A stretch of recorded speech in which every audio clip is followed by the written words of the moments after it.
there's like a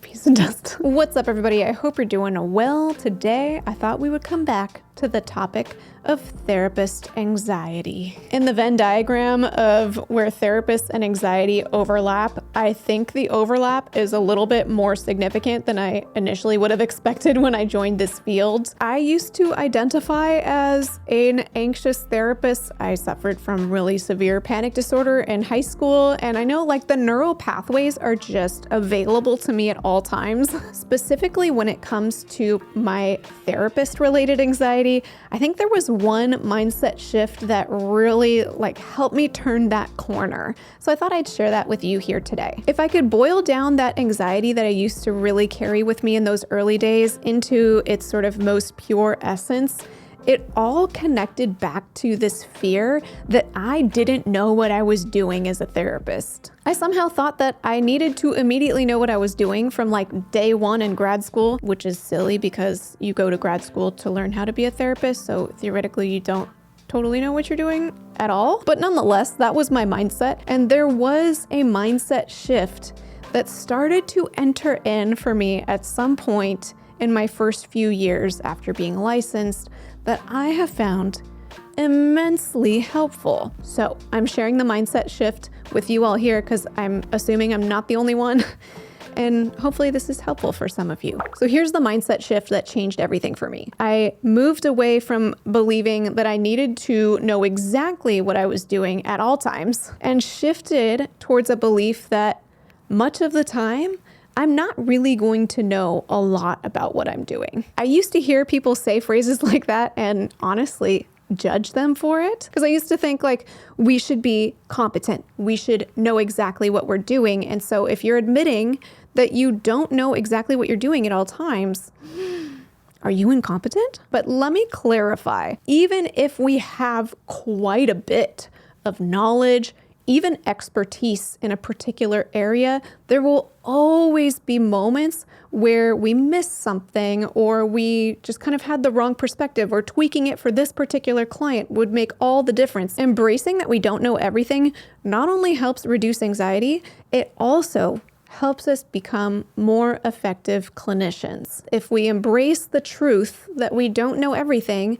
then the door is wide open for us to constantly learn new things, adapt, adjust. When we think we actually know everything there is to know, that's when we become complacent. That's when we stop challenging ourselves to look at things from different perspectives, grow, learn, etc. Anxiety has a way of being able to creep into pretty much everything, but there's also a few scenarios where it seems to pop up most frequently for therapists. For me, in those early days, for some reason, the fear that took up way too much real estate in my brain was that I would arrive to a session with a client and they would bring up some new concern, presenting issue that I was just therapeutically completely unfamiliar with, and I was terrified. That would be devastating. But honestly, for me, the way it manifested was I'd have that mindset so loud that it then became more difficult to just be with my clients. I would start to have this nightmare fear unlock in the middle of session where I'd go, oh, wait a minute, that client is starting to talk about this. Uh-oh, are they bringing up a new clinical concern? And is it something I've read about recently? Oh no, what did I read about? Okay, is that maybe this obscure form of OCD that I read about a long time ago and it's been a while? What were the diagnostic criteria of that? Meanwhile, my client is just telling me something. And instead of just curiously listening and being present to them, I'm busy over here playing this soundtrack in the back of my mind about oh no, what if I don't know what to do with this new presenting thing? Now I know some of you are thinking, wait, Marie, you should be on top of all of the diagnoses. You don't want to just be out of the loop. Yes, but let me share now with my new mindset of assuming that I don't know and being okay. Here's how the same moment would play out. Let's say I'm meeting with the client, they're presenting some information in a session that is sounding like a potential diagnosis that we haven't touched on yet, maybe I haven't read about lately. And how I respond to it now in session is I just kind of clock it in my mind and I think, oh, that's a little flag. Let me make sure I make note of this flag. I'm gonna go after session and read up on this thing because I think there might be something flagging there. And then I might just leave it. But if it looks like as the session goes on that there is a sort of greater priority around whatever this concern is that I'm feeling really not so familiar with, then I tell my client that. I mean, I know we've been meeting to work on my anxiety, but I guess I just didn't expect this to come up, and I don't even know how to deal with this. Like, what's going on for me? That sounds really important. And I noticed that this is something we haven't really addressed before. This is something new coming up, and I want to make sure we tend to it well. I have to be honest, some of what you're bringing up falls a little bit outside of my area of primary expertise, that knowledge that I just have right in my back pocket. And this is important enough that if you don't mind, I'd love to spend a little bit of time between now and next time we see each other, kind of brushing up on my knowledge in that area. And then next time, maybe I can bring that knowledge with us and we can really dive into this a little bit more so we could understand it better. The first time I ever said something in that realm of like, I don't know this clinical thing, I'm going to go check on it and come back next time, was so freeing for me. That just felt so good because then I could let go of having to always keep track of every single thing and have all this information memorized. And then instead, what becomes far more important is having the right framework, the right lens to catch those flags. I thought it might be helpful to name a few more ways that this therapist anxiety can show up, but at least for me, the thread for most of them is this pressure of feeling like we're supposed to know what we're doing. So one really common form of therapist anxiety is believing I need to have all the answers. I mean, yeah, I guess I don't even know what could be going on. Like, what do you think that is? Yes, this is likely a classic presentation of a reaction formation, which if you're not familiar... Marie, what the heck are you saying? Do you even remember what reaction formation means? Is that even helpful for your client to hear right now? What are you doing now? How do you get out of this? You don't even know what you're saying. The good news is, as a therapist, we don't have all the answers because you know what? We're still a human being. We're not God. We're not some, anointed guru. If there is such a thing, I highly doubt it, but we're not.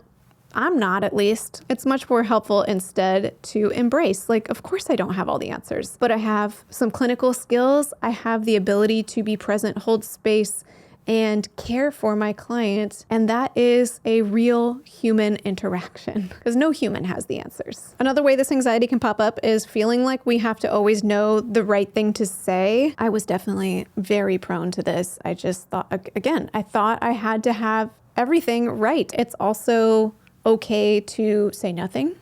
It's okay to say out loud, wow, that was a lot. I almost don't even know what to say. You could invite your client and say, oh my goodness, there were so many things going on there.